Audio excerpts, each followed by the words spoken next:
Harold Owens was a man of quiet desperation. His days were filled with the hollow echoes of a house too large and too empty. His wife of 50 years gone 2 winters ago. One fateful evening, he unearthed a dusty Ouija board from their attic, a relic of forgotten curiosity. Driven by grief, he lit a candle, fingers trembling as they hovered over the planchette. "Martha?" he whispered, yearning to hear her voice. The planchette moved. "Yes, my love," it spelled, but the voice that answered wasn't hers. Harold sat in his dimly lit kitchen, the flickering glow of the candle casting long, wavering shadows. The Ouija board lay before him, its aged surface scratched and faded from years of neglect. The planchette rested in the center, smooth and cold. His hands hovered above it, hesitant but desperate. "Martha," he murmured, his voice breaking. "Are you here?" The room remained silent except for the faint creak of the house. Harold held his breath. The planchette didn't move. Disappointment sank in, and he sighed. "What am I doing?" But just as he stood to leave, the planchette jerked. Harold froze, pulse quickening. Slowly, it slid across the board, spelling, "Yes." He gasped, his heart pounding. "Martha?" "Yes, my love," the planchette spelled, moving unnaturally. Tears welled in Harold's eyes. It had been so long since he'd felt her presence. He leaned closer. "I've missed you so much," he whispered. "I am here. I never left." A wave of relief and confusion washed over him. Harold wasn't a man who believed in the supernatural, yet the undeniable movement of the planchette left no room for doubt. "Martha, is it really you?" he asked. "Yes, I love you." Harold sobbed openly now, his grief bubbling to the surface. He asked her questions about their life together, things only she would know. The answers were correct, comforting. For the first time in years, Harold felt whole. But as the hours passed, something began to gnaw at him. The responses, though accurate, grew increasingly strange. Martha's tone, once tender, darkened. "Stay with me." "What do you mean?" Harold asked. "Don't leave me. Never leave." "I'm not going anywhere," he assured her, though unease began to creep in. The candlelight flickered, and a cold breeze swept through the room. Harold glanced around nervously. His hands tightened on the planchette. "Promise me." "I promise," Harold said, though his voice wavered. The planchette stilled, then moved slowly. "I want more. Let me in." "What does that mean?" Harold whispered, his voice barely audible. The room grew colder, the shadows on the walls twisting unnaturally. The candle's flame shrank as though suffocated. "Let me in," the board repeated. This didn't feel like Martha anymore. Her warmth, her love, it was gone. He yanked his hands away from the planchette and the board fell silent. For a moment, the room was still, the oppressive cold lifting. He exhaled shakily. "I'm just imagining things," he muttered. But as he turned to blow out the candle, the planchette moved on its own, scraping loudly against the board. "You can't leave." Harold's blood ran cold. He stumbled back, knocking over his chair. The candle extinguished itself, plunging the room into darkness. He fumbled for the light switch, his fingers trembling, but nothing happened. From the shadows, a low whisper echoed, a voice that sounded almost like Martha's, but wrong. "You promised, Harold." He spun around, his eyes wide. "Who are you?" he demanded. The whisper grew louder, closer. "You know me," it hissed, "and now you're mine." Harold spent the night awake, lights blazing to ward off the darkness. The Ouija board sat abandoned in the kitchen, its presence heavy and oppressive. He convinced himself it had been a hallucination, but the voice lingered in his mind. "You know me." Morning brought no relief. Harold avoided the kitchen and instead immersed himself in photo albums. Each image of Martha felt like a tether to reality, a reminder of warmth he feared he'd lost forever. Hours passed in silence, and Harold began to wonder if the previous night had been a dream. Then he heard it. A faint creak from the kitchen. Harold froze, his body rigid. For a long moment he stared at the doorway. The sound came again, dragging, deliberate. Against his better judgment he rose, his legs trembling. "Is someone there?" he called, his voice shaky. No response. Harold crept toward the kitchen.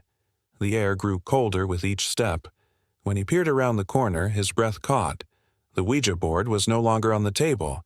It rested in the center of the floor, the planchette pointing to yes. His stomach turned. He stepped back, but the kitchen door slammed shut with a deafening bang. Harold spun around, his heart pounding. "Who's there?" he demanded. The room darkened. A shadow stretched across the wall, long and sinuous, moving like smoke. Harold stumbled, colliding with a chair. The shadow took form, a jagged, humanoid outline with 2 pinpricks of light for eyes. The mocking voice from before returned, low and inhuman. "You summoned me." Harold shook his head violently. "No, I didn't. I was trying to talk to my wife." The shadow laughed, guttural and bone-chilling. "Grief weakens the veil. You opened the door. You didn't just summon her. You invited me." Harold's knees buckled. "Why me?" The shadow slithered closer, its form rippling.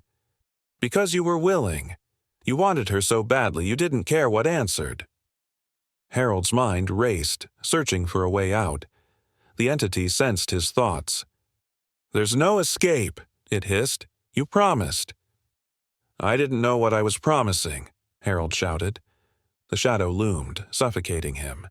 "It doesn't matter. A promise is binding." Desperate, Harold grabbed a chair and swung it through the shadow. The chair passed harmlessly. The shadow laughed. "Futile. You're mine, Harold. Body, mind, and soul." The lights flickered violently, and Harold felt a crushing weight on his chest. He clawed at the ground, gasping for air. Just when he thought he would black out, the weight lifted, and the shadow dissolved. Harold scrambled to his feet and fled to the living room, collapsing onto the couch. He realized one horrifying truth. The entity wouldn't leave unless he found a way to banish it. And soon. Harold couldn't shake the growing sense of dread in his home. Every shadow seemed darker, every sound sharper. The Ouija board sat untouched in the kitchen, but its presence felt alive, radiating malice. Determined to rid himself of whatever he had summoned, Harold turned to Martha's old books on the paranormal. She had once loved ghost stories and spent hours poring over folklore. Harold had teased her for it then, but now he clung to her notes like a lifeline. One passage caught his eye. "When the veil is torn, what passes through is not always what you seek. Beware of invitations made in grief, for they are easily twisted." Harold's throat tightened. The text described his situation with chilling precision. The book outlined ways to banish spirits, protective wards, prayers, and purifying rituals. He gathered what little he could find, a dusty Bible, a lighter, and candles from the hall closet. The air in the house felt heavier as night approached, but Harold was resolute. He wouldn't let this thing take his home. By evening, he had arranged candles in a circle around himself in the living room. Clutching the Bible, he began to pray. "Our Father, who art in heaven." His voice was shaky, but he forced himself to continue. The temperature in the room plummeted. Harold's breath came out in misty puffs, and the shadows on the walls began to writhe. A soft, mocking laugh echoed from the kitchen. "You think this will stop me?" the voice asked, cold and amused. Harold's hands trembled. "Leave this house," he shouted, his voice cracking. "You're not welcome here." The shadows darkened, coalescing into a form just beyond the candlelight. 2 glowing eyes appeared in the blackness, burning like embers. The entity's towering, shifting figure loomed over him. "You don't understand," it hissed. "I'm not in your house. I'm in you." Harold stumbled back, nearly knocking over a candle. "No," he whispered. "That's not possible." You open the door, the entity continued, its voice cold and mocking. Every breath you take strengthens me. Every moment you cling to your hope feeds me. You can't banish what you've already accepted. Harold's knees buckled. He dropped the Bible, tears streaming down his face. I didn't know, he muttered. I didn't know what I was doing. The entity's shape shifted, softening. For a brief, heart-wrenching moment it resembled Martha. Her kind smile, her warm eyes. I can give you what you want, it said in her voice. I can bring her back. You just have to let me in. Harold's heart broke all over again. The image of his wife was so vivid, so real. He wanted to believe it. I don't know, he stammered. Just say yes, the entity whispered, holding out a hand that looked so much like Martha's. The candle flame suddenly flared, snapping Harold out of his trance. No, he shouted, pulling his hand away. You're not her. The entity's face twisted in fury, unraveling into a mass of writhing shadows. You'll regret this, Harold, it roared, shaking the house to its foundation. The candles extinguished all at once, plunging the room into darkness. Harold sat frozen, his breaths shallow, his heart pounding. He had made his choice, but the battle was far from over. The house grew colder with each passing hour, the entity's presence suffocating. Harold spent the day poring over Martha's old books, desperate for answers. Her notes about banishment rituals and protective symbols offered fragile hope. That evening, he spread salt in a circle across the living room, placed candles around its edges, and clutched an old Bible. He had no choice but to try. I cast you out, Harold began, his voice shaky. You are not welcome in this house. Return to where you came from. The room grew colder. A low growl reverberated through the walls, and the candle flames flickered wildly. Shadows danced unnaturally, coiling and twisting like smoke. You think this will stop me? The entity's voice taunted, echoing from all around. You are nothing. Harold trembled but continued. I banish you from this place, he shouted. The words felt hollow, but he forced himself to believe in them. The shadows began to gather, forming the entity's massive shape just beyond the salt barrier. Its ember-like eyes glared at him, burning with fury. You invited me in, Harold, it hissed. You cannot unmake what you've done. Harold closed his eyes, repeating the incantation louder and louder. The entity howled, its form flickering as if in pain. But it didn't retreat. Instead, it loomed closer to the circle, testing the barrier's strength. You're weak, it whispered, its voice softening to something disturbingly familiar. You can't do this alone. Harold's grip on the Bible loosened as images of Martha filled his mind.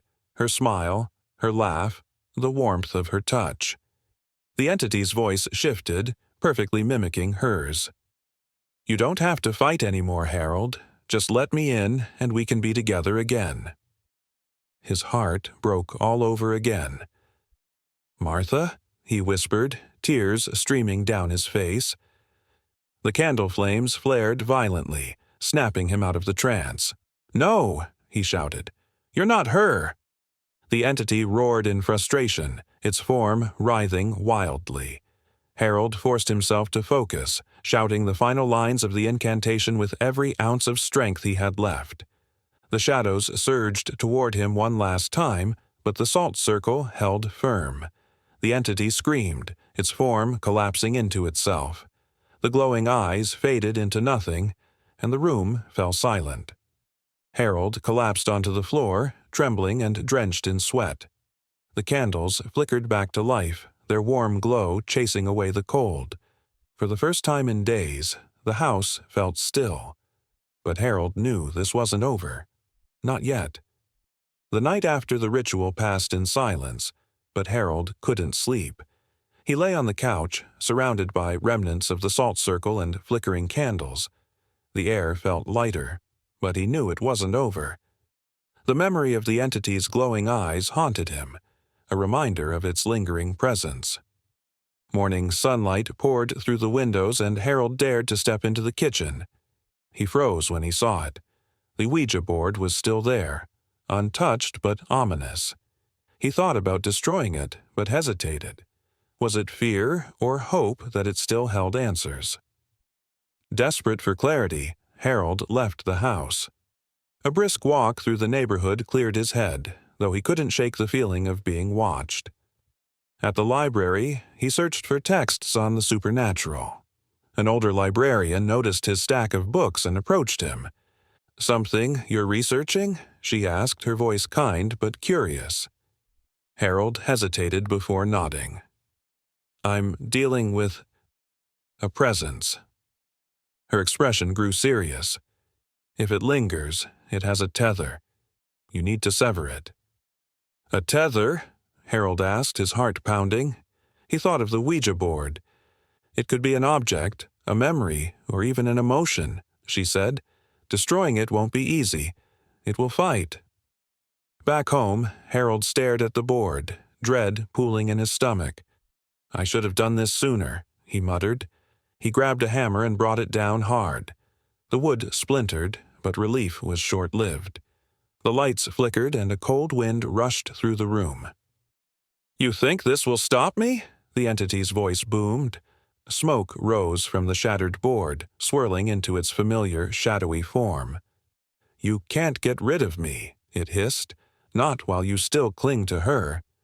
Harold's chest tightened. "What do you mean?" The entity loomed closer. "Your grief is the door I walked through. Until you let her go, I will never leave." Tears streamed down Harold's face. The truth hit like a blow. He had clung so tightly to Martha's memory that he'd unknowingly let darkness in. "I won't let you win," he whispered, gripping the hammer tightly. The entity's laughter echoed, cold and mocking. "We'll see." Its ember-like eyes glowed brighter before fading, leaving Harold trembling in the silence. Harold spent the next day in a daze, pacing through the house. The entity's words echoed in his mind. "Your grief is the door I walked through." How could he close a door he didn't realize he had opened? Every attempt to distract himself only brought him back to Martha. Her laughter, her smile, they were etched into his soul. But now, they felt like chains. By evening, Harold sat in the living room, staring at the hammer he had used to destroy the Ouija board. It had done nothing. If anything, it made the entity stronger. The librarian's warning rang clear in his ears. It will fight. The air shifted, a familiar chill creeping through the room. Harold's skin prickled as the lights flickered. He gripped the hammer tightly, his knuckles white. "I'm not afraid of you," he said, his voice trembling. A low chuckle echoed from the shadows. "Oh, Harold," the entity mocked. "Fear isn't the problem. Love is." Harold froze. "What do you mean?" The shadows coalesced, forming the towering figure of the entity. Its ember-like eyes burned with cruel amusement. "Your love for her," it hissed. "Your refusal to let her go. It binds me to you." "That's not true," Harold argued, though doubt crept into his voice. The entity stepped closer, its presence oppressive. "You called out to her. You begged for her, and I answered. She is gone, Harold, but I am here." Harold's breath caught. "She's not gone. She's with me. I feel her." The entity's laughter shook the room. "You feel guilt, regret, pain. Not her. These emotions are my strength. As long as you hold on to them, you feed me." Harold clenched his fists, anger bubbling to the surface. "Then I'll let her go. I'll move on." The entity tilted its head, amused. "You say that, but can you? Would you erase her memory just to banish me?" Harold's anger faltered. The thought of forgetting Martha felt like a betrayal. How could he move on without losing her completely? The entity sensed his hesitation and pressed further. "You won't do it. You can't. I am as much a part of you now as she was." "No!" Harold shouted, standing abruptly. "You're wrong!" He stormed out of the house, the entity's laughter trailing behind him. Harold wandered aimlessly through the neighborhood, his thoughts a chaotic mess. He didn't know where he was going until he found himself standing at the edge of the cemetery. His feet moved on their own, carrying him toward Martha's grave. The night air was cold, the cemetery quiet except for the rustling of leaves. Harold knelt before the headstone, running his fingers over her name. "Martha," he whispered, "I don't know what to do. I wanted to hear your voice again, to feel like you were still here. But now—" His voice broke, and he buried his face in his hands. "Now, I've let something evil into our lives." For a moment there was silence. Then a soft breeze brushed past him, carrying a faint scent of lilacs, Martha's favorite flower. Harold's breath hitched. It felt like a sign, a reminder of her love. He sat there for hours, talking to her as though she could hear him. By the time he left, the weight in his chest felt lighter. But as he walked back to the house, he noticed the lights were already on, flickering violently. The chill returned, and Harold knew the entity was waiting. "I'm not done with you yet," it whispered as he stepped inside. Harold squared his shoulders, determination hardening his features. "Neither am I." Harold's resolve weakened as days blurred into restless nights. The entity's presence was relentless, saturating the house with dread. Shadows moved where they shouldn't. Whispers filled the silence, and cold spots lingered no matter how warm the room. One afternoon, Harold sat at the kitchen table, a bottle of whiskey his only company. The remains of the Ouija board lay discarded in a garbage bag, but he couldn't throw it out. It felt like an anchor for the entity. And for him. As evening fell, the voice returned, curling through the air like smoke. "You can't outlast me," it hissed from the shadows. "Leave me alone," Harold muttered, his hands gripping the edge of the table. The air grew icy, and the figure formed again in the corner of the room. Its ember-like eyes burned brighter than before. "It's not about me leaving," the entity said, stepping closer. "It's about you letting go." Harold slammed the table, his frustration bubbling over. "I've lost everything. What more can I let go of?" The entity's form flickered, but its voice softened, adopting a tone Harold knew all too well. "You cling to the past, Harold. To me." The voice, so close to Martha's, sent a shiver through him. He stood abruptly, knocking over his chair. "You're not her," he shouted, his voice cracking. "You'll never be her." The entity paused, its ember-like eyes narrowing. "Your guilt keeps me here. Your regret is my lifeblood." Harold staggered back as memories of their last days surged forward. The arguments, the nights he ignored her calls. Tears blurred his vision as the entity whispered, "Am I the truth you refuse to face?" Harold collapsed into the chair, burying his face in his hands. "It wasn't my fault," he muttered, though the words felt hollow. "Wasn't it?" the entity countered. "The way you ignored her when she needed you? You could have saved her, but you didn't." The words sliced through him, leaving him gasping for breath. He wanted to fight, to argue, but the weight of his guilt was suffocating. For a fleeting moment, Harold considered surrendering. The thought of silence, of peace, even false peace, was tempting. Then, amidst the chaos of his thoughts, he remembered the lilac scent at Martha's grave. Her memory wasn't a weapon for the entity. It was his shield. "No," he said firmly, his voice stronger than before. "You won't take her from me." The entity roared in frustration, shaking the house violently. Walls groaned, windows shattered, and the air filled with a deafening scream. Harold stood his ground, fists clenched, refusing to give in. When the chaos subsided, the entity's form dissolved, and the house grew still. Harold looked around at the wreckage, his breath heavy but steady. It wasn't over, but for the first time, he felt the beginnings of hope. Harold spent hours cleaning the wreckage left by the entity's violent outburst. Broken glass and overturned furniture filled the room.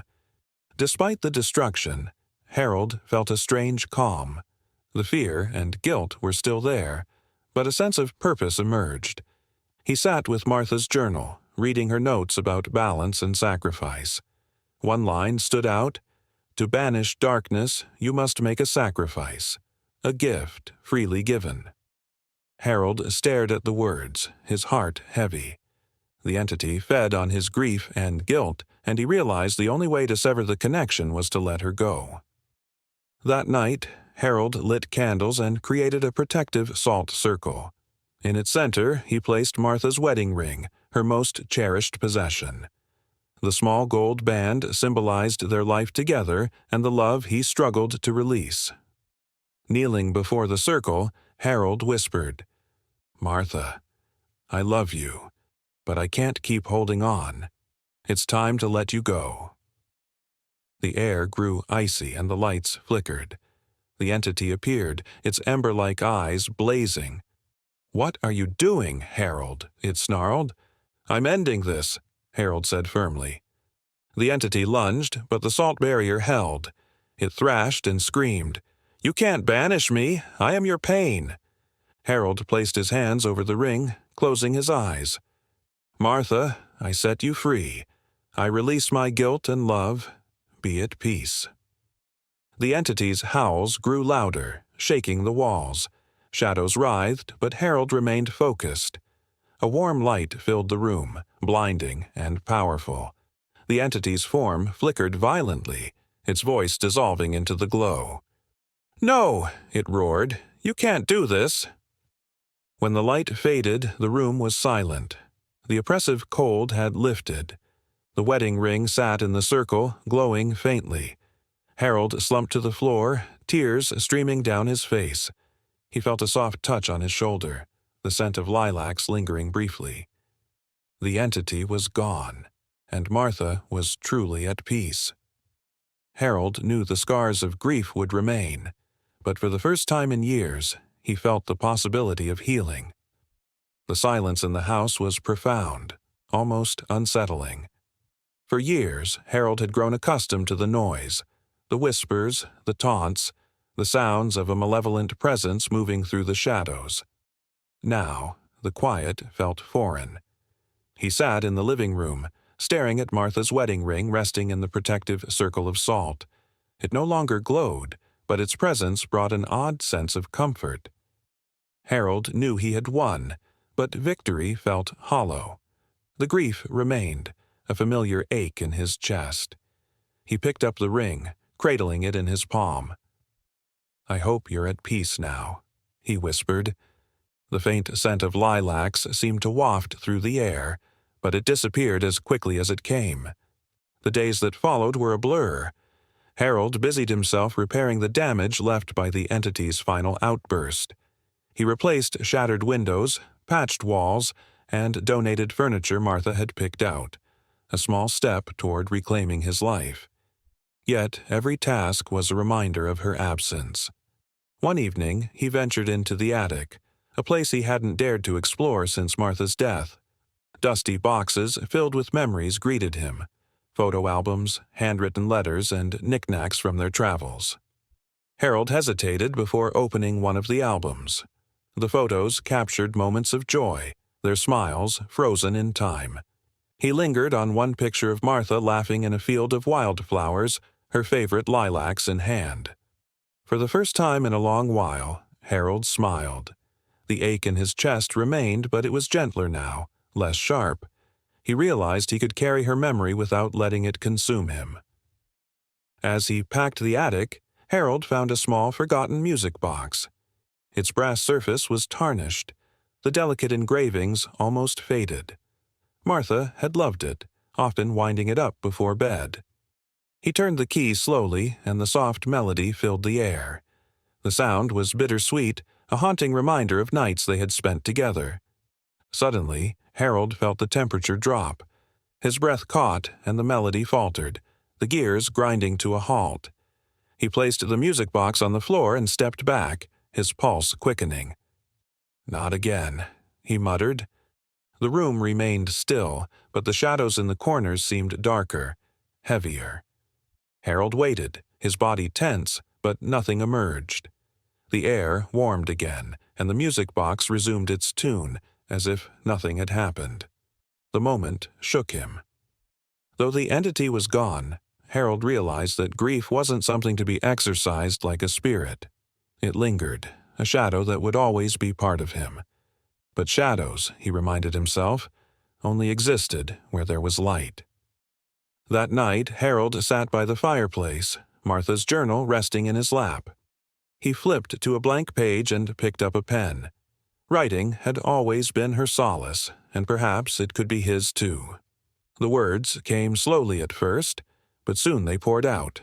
A letter to Martha, a confession of love, guilt, and the hope for healing. As he finished the letter, Harold felt a weight lift from his chest. He folded the paper and placed it inside the journal. "Thank you," he whispered. Whether she could hear him or not didn't matter. What mattered was that he had found a way to keep living. For the first time in years, Harold fell asleep without fear. The house remained quiet, the air warm. In his dreams, he walked through a field of wildflowers. Martha was there, her laughter carried on the wind. She didn't speak, but her smile said everything he needed to hear. "You're free." The house was quiet. For the first time in years, Harold awoke to sunlight streaming through the windows without a lingering shadow of dread. He stood in the living room, looking at the space where the salt circle had been. It felt strange not to feel the entity's oppressive presence, but the silence was welcome. Harold spent the day finishing the repairs he had started. The broken furniture was gone, replaced with simpler, less sentimental pieces. The windows, once shattered, now let in the crisp winter air. Each nail and brushstroke felt like a step toward reclaiming his life. That evening, Harold sat by the fireplace with a box of memories he had brought down from the attic. Inside were letters, photographs, and trinkets from his life with Martha. He smiled at the pictures of them together, laughing and exploring the world. There were tears, too, but they were softer, less bitter. One photo caught his eye. A picture of Martha holding a bouquet of lilacs, her favorite flower. Harold traced the edges of the photograph, his chest tight but no longer aching. "You'd like what I've done with the place," he whispered, his voice steady. He reached for Martha's journal, flipping to the final page he had written on. The letter to her was still there, folded neatly. He read it again, the words a reflection of his journey through grief and guilt. This time, he didn't feel the crushing weight of regret. Instead, there was a quiet acceptance. Harold took the journal and the wedding ring and walked outside. The night was clear, the stars bright against the dark sky. He made his way to the garden Martha had loved so much, now overgrown and wild. Kneeling in the soil, he placed the journal and the ring together beneath the lilac bush she had planted years ago. "Thank you," Harold said softly, his breath visible in the cold air. "For everything." He stood there for a long moment, the scent of lilacs faintly lingering around him. Then he turned and walked back into the house, closing the door gently behind him. The next morning, Harold awoke to a sense of lightness he hadn't felt in years. The house was warm, the sunlight bright. He brewed a pot of coffee and sat by the window, looking out at the world beyond. The scars of his grief remained, but they no longer defined him. He could carry Martha's memory without being consumed by it.